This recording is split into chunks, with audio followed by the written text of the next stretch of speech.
may. Please introduce yourself to the court. Hi, my name is Professor Ash DeRosa. And what is your current occupation, Mr. DeRosa? I'm currently a tenured professor of health policy and management at the Midlands State University's Jacob Noah School of Public Health, where I've been teaching for the last 12 years. I also serve as co-director of the Midlands Council for Responsible Gun Policy and Legislation, because gun safety is an issue that I hold close to my heart. Why are you so interested in gun safety? When I was 12 years old, a thief broke into my home. My father took his gun. The thief was about to back down, but my father panicked and pulled the trigger. Ever since that night, I have vowed to study gun safety to make sure that this does not happen again. How are you involved in today's case? I was asked by Hayden Duran to investigate and evaluate whether or not the parks safely stored and maintained their firearm. In doing so, I was able to reach conclusions in two main areas. And what are these two areas? The first area pertains to the safe and the combination. The second area pertains to the various methods of which the firearm could have been loaded. Now, Dr. DeRosa, I'd like to talk to you more in detail about these two areas. But first, let's talk about your experience. What is your educational background? I began my career in public safety research in 1993 with the focus on gun-related injuries and violence. I have a master's in health policy from Tufts University and a PhD in public health policy and management from Midlands State. Do you have any special training that allows you to conduct this investigation? Yes, my studies have focused specifically on gun-related injuries and violence. This adds on to my graduate training, which includes advanced courses in research, statistical analysis, and epidemiology. Now, you mentioned that you conducted studies in gun prevention and violence. Can you elaborate on the studies for me? Yes, these studies had a focus on storage in the home, as well as specifically in homes where there are children. Now, do you have a standard procedure you use when conducting an investigation? Oh, yes, glad you asked. I use what we in the gun safety field like to call the SAFE method. Can you explain this method to the court? 4 components, okay? Synthesize, analyze, finalize, and evaluate. For synthesizing, I bring together all the statements and evidence relevant to the case. In analyzing, I look at it in light of the circumstances of my research as well as the context of the case. When I finalize, I make sure I adhere to the proper protocols, and then in evaluating, I form my conclusion, safe. Is this method peer-reviewed? Absolutely. It applies widely recognized scientific principles, very reliable, and is used by everyone in the gun safety field. Did you have sufficient facts and data when coming to your conclusions for this case? Yes, in this case, statements relevant to the case pertaining to the safe and the storage of the safe, storage of the gun, and the methods in which it was loaded. And did you reasonably rely upon the SAFE method throughout your investigation? Yep, every step of the way, just like I have countless times before. Now, I'd like to talk to you about those 2 areas you investigated for this case today. What was the first area of gun safety you investigated? So as I said, the first area had to do with the safe and the combination. And what evidence did you use in this area of your investigation? For this one, I used diagrams for the park's residents, as well as statement by Andy Park that pertain to the conclusions that I made for the combination of the safe. And what did you find? So let me just give my analysis on this. Yes, I understand that they made a good decision in purchasing a top model safe. However, their weakness lies in the combination, the way in which they stored it. They failed in safely storing their combination to their safe. How did you come to this conclusion? I came to this conclusion because of the fact that the safe was on an otherwise unmarked piece of paper, stored in a folder labeled "For Emergencies Only." And this was all put in an unlocked kitchen drawer. This was questionable at best. Why is this questionable? It is widely recognized in the gun violence prevention field that the best place to keep any safe combination is in the brain. Now, are there any other reasons you came to this conclusion? Yes, there is another reason.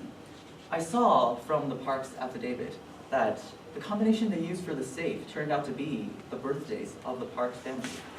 And it is widely recognized in the gun safety field that When you create a combination for a safe, it cannot be something that is easily guessed or derived, such as birthdays or anniversaries.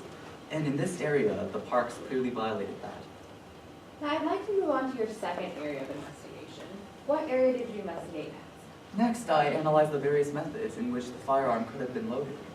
And what evidence did you use during this part of your investigation?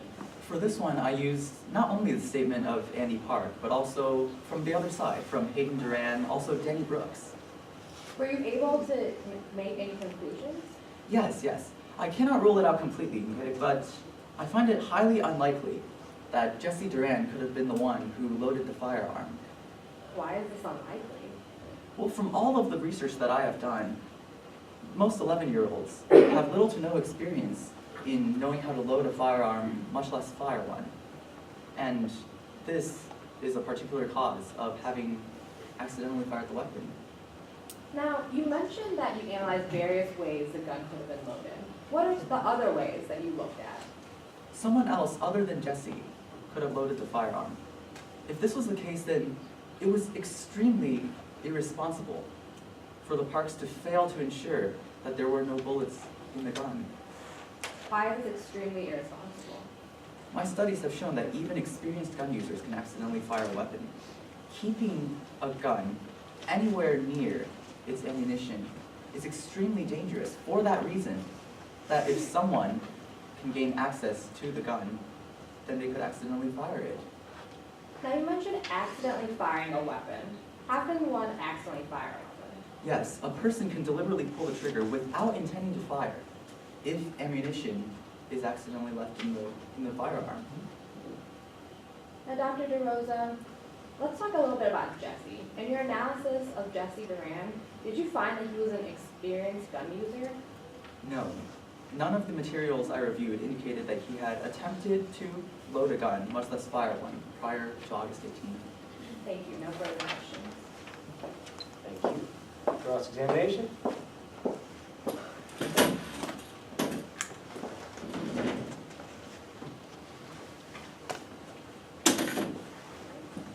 Your Honor, before I begin, permission to approach the bench and retrieve previously admitted evidence. Sure. What are you looking for? Picture of the drawer.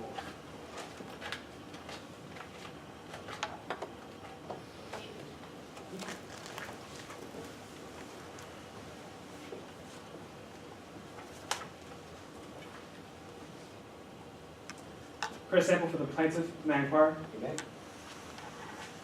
I'm approaching the witness with plaintiff's two. Your Honor, may I ask to see that document before? Your Honor, it's already in evidence and the opposing counsel's already seen it. Yeah, I mean. Can I just see what it is? Sure, yeah.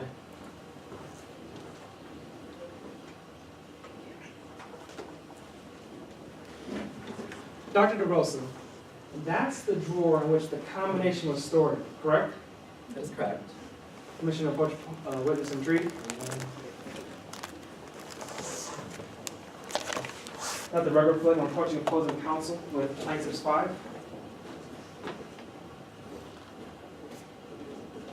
Permission to approach witness the same. Dr. DeRosa, you recognize that to be the combination to the safe of Ms. Park, right? Yep, left on the unmarked piece of paper. Appears to be the correct representation of that combination. Yes. At this time, plaintiff moves Exhibit 5 in evidence. No objection, Your Honor. It's admitted. Permission to approach witness retrieve. Yeah. Intent of the bench.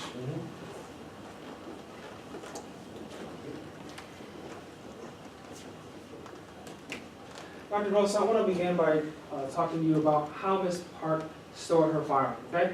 Mhm. Now first, she bought a revolver from A.D. Baker and Company, right? Yes, A.D. Baker and Company, so I learned. That's a reliable manufacturer. Yes, the model itself is reliable. You can't fault Ms. Park for buying a revolver from A.D. Baker and Company. Yes, I commended her for that. And you're aware that she bought this for protection For her own protection, yes. because early in the year, her home got broken into. That is what I learned, yes. Now, she took that revolver and she placed it in a Gallucci safe, isn't that right? Yes, as I mentioned, she did well in purchasing the safe. The question is the combination. Excuse me, you're getting a little ahead of me. I want to take this one step at a time. Oh, okay. Now, she stored this gun in a safe. Yes, yes. Now, that's a Gallucci safe, right?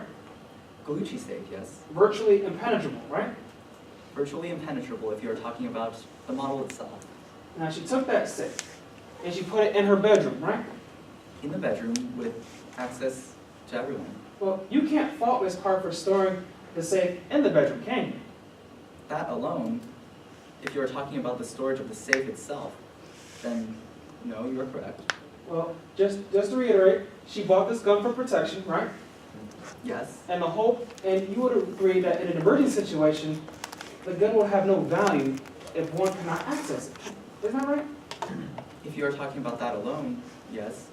Now, you can't fault Miss Park for storing her firearm in that Gallucci safe. Like I said, I commended her for that. Now, I want to move on to the combination you talk a lot about. Now, this is the combination to that safe, right? Yes, it is. On an unmarked piece of paper. Yes. To be clear, it doesn't say combination to the gun. It did not directly say that, if that is what you're asking. Miss Park, she stored that in a file cabinet, right? Yes, Not in a kitchen drawer like you told us a moment ago. that is true. File cabinet in a folder labeled for emergencies only. That folder named Emergencies Only is in a file cabinet full of various other folders, correct? Various important documents, yes. But again, various other documents. Yes, if that is what you're asking.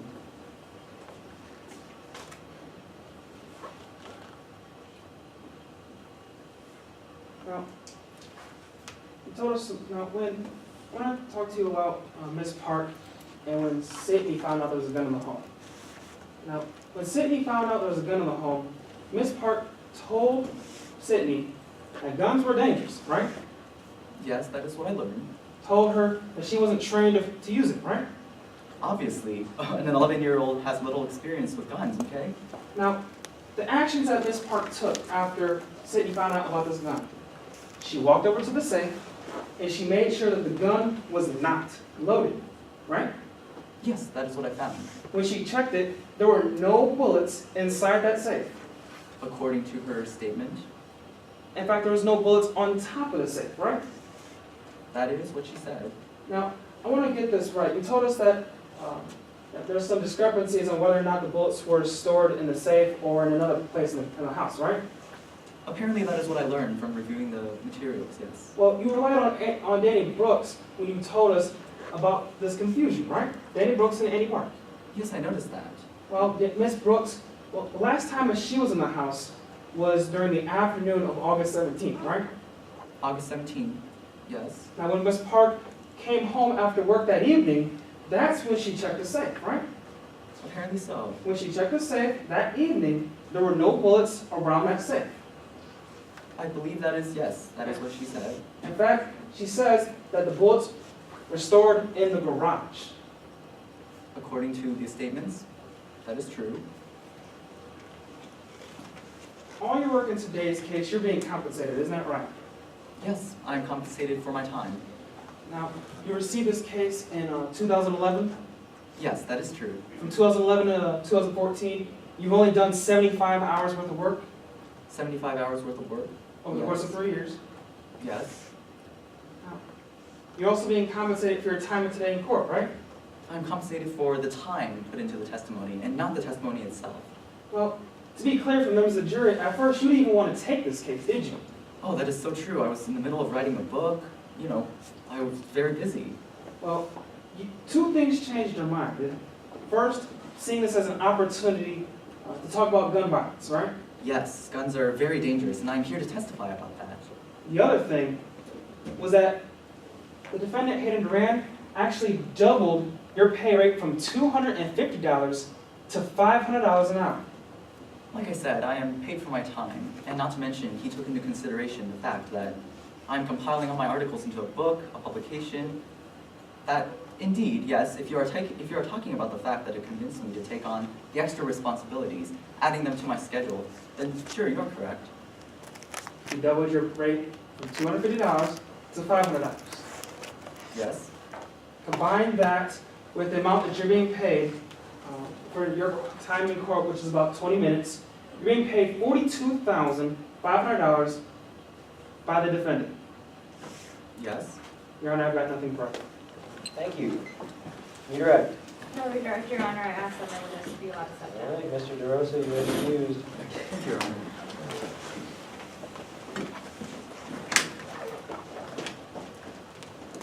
Ready to call your next witness?